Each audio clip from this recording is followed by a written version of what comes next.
everyone, welcome back. Today, I'm beyond excited to share another cute sewing tutorial with you.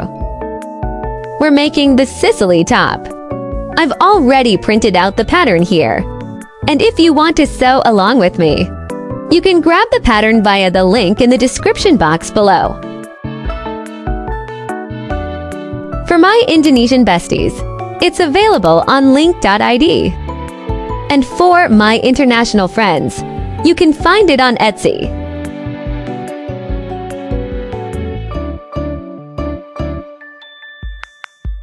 Also, if you're unsure about how to print or assemble the PDF pattern, I've linked a step-by-step guide for that in the description too.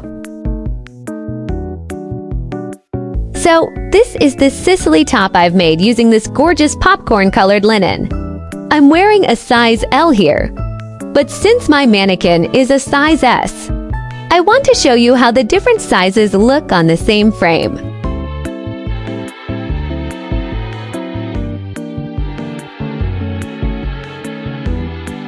As you can see, the size L gives a more relaxed, oversized fit around the bust.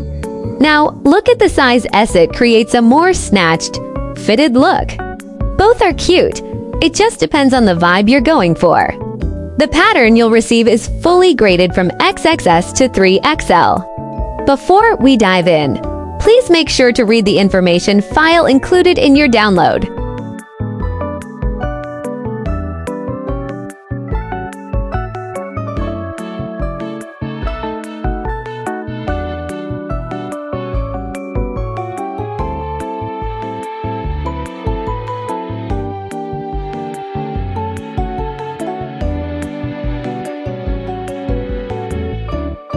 One quick tip, for the pattern piece marked with H,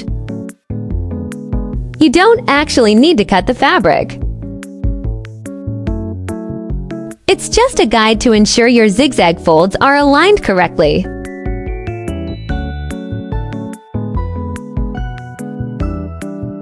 However, you can use the H piece if you're planning to add a lining to the bust area.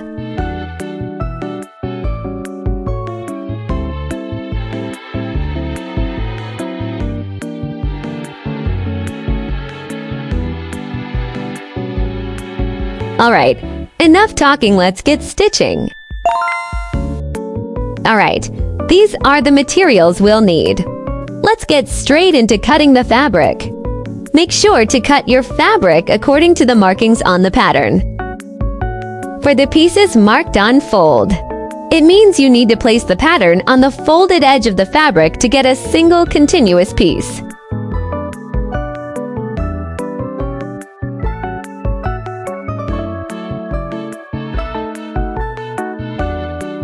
For this specific part, trim 0.5 centimeters off the edge where you see these lines. Remember to only cut along the outer edge, not the center line.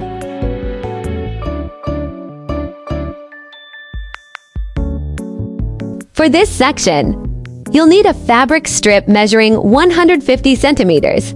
Cut one piece for the bottom part and 2 pieces for the top.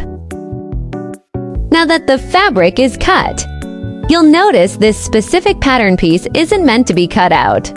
Its purpose is actually to help you shape the zigzag folds perfectly after they are folded and stitched. Moving on to this triangular piece, fold the top edge just like this.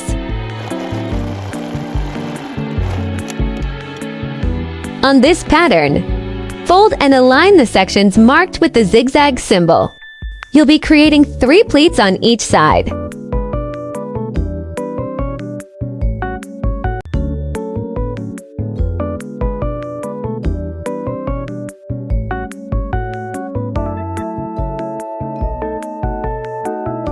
Iron them down so the pleats face in opposite directions.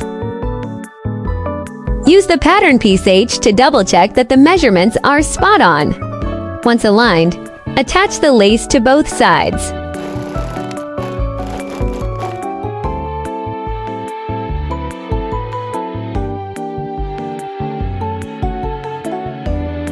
And then join it to this bust piece.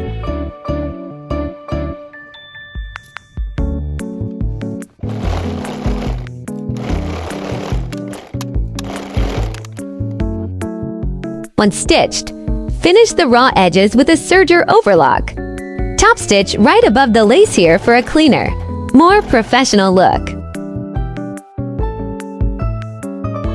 Next, join the right and left bust pieces together like this. Overlay the white triangular fabric piece.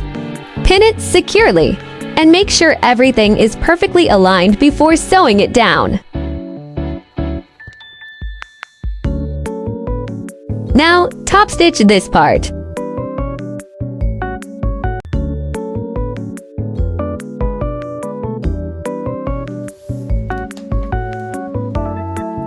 Set your machine to a stitch length of 3 for the top thread, and 9 for the bobbin thread, or adjust according to your sewing machine settings.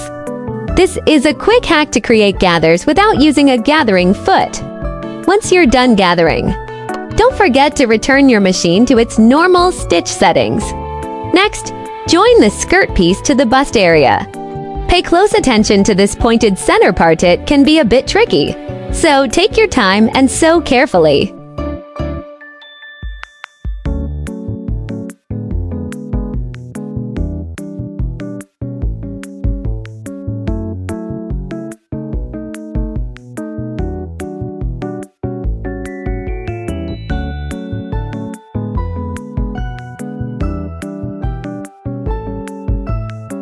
Here is the result.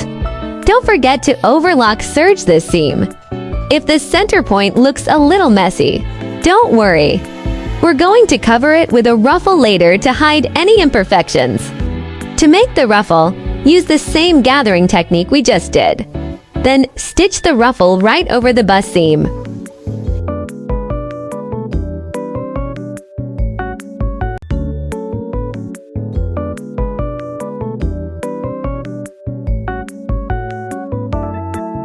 Alright, I've finished step 1 for the front bodice, and it looks like this.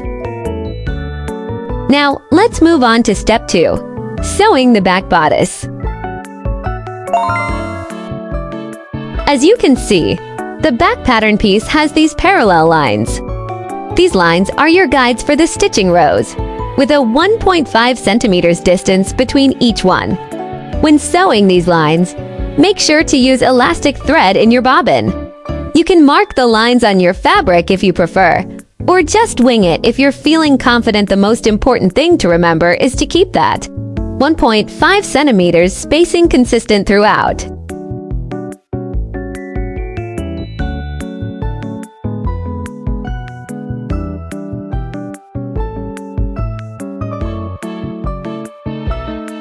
First, make a small fold hem along the top edge of the back bodice.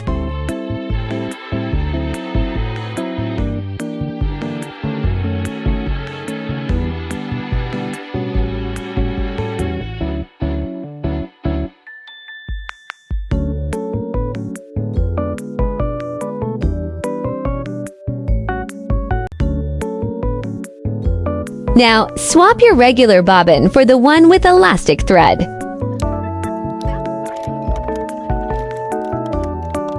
As I mentioned, the spacing for each row is 1.5 centimeters. When using elastic thread, make sure to adjust your machine settings to what works best for you. For my machine, I'm setting the stitch length to the maximum, which is 9, to get the perfect stretch.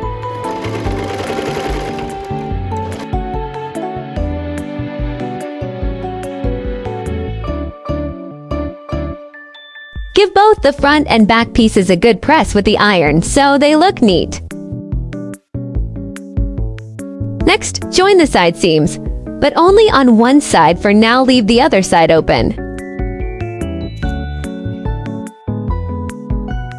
Don't forget to switch back to your regular bobbin thread.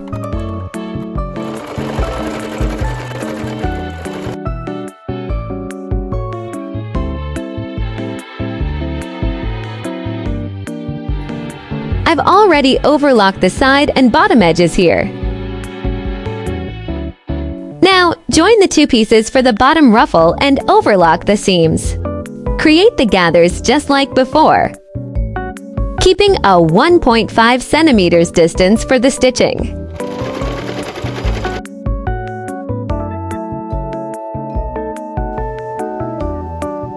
Once your ruffle is ready, simply attach it to the bottom of the top like this.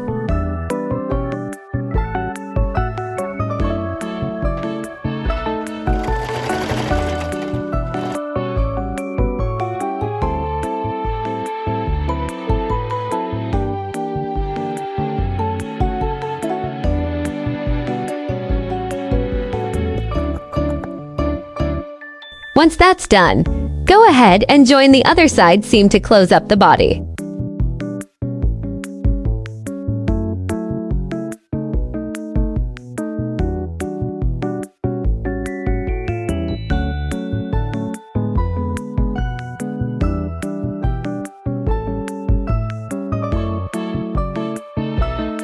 Then overlock the side seam.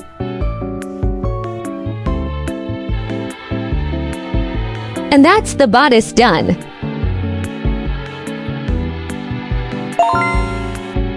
Let's move on to step 3, the sleeves. First, attach the lace to both the top and bottom edges of the sleeve. Use a 1.5 centimeters seam allowance for this. After overlocking the edges, fold the seam upward and stitch with a 1 centimeter distance. This will create a casing for our elastic, which has a 0.7 centimeters width. Once the casing is ready, go ahead and thread the elastic through.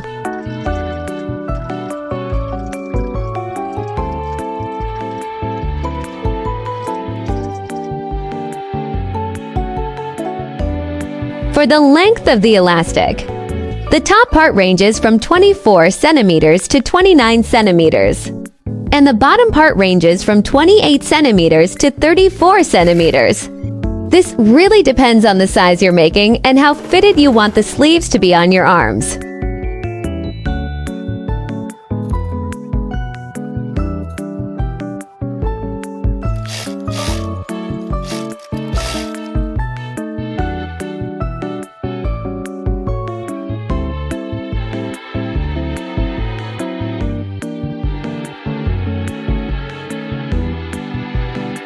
Now, attach the sleeves to the main body. Make sure the underarm seams are perfectly aligned before you sew.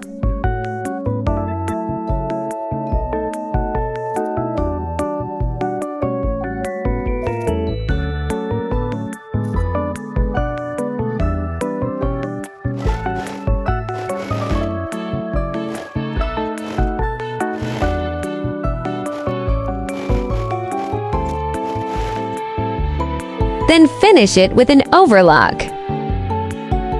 To make it look even more professional, top stitch the sleeve seam toward the body.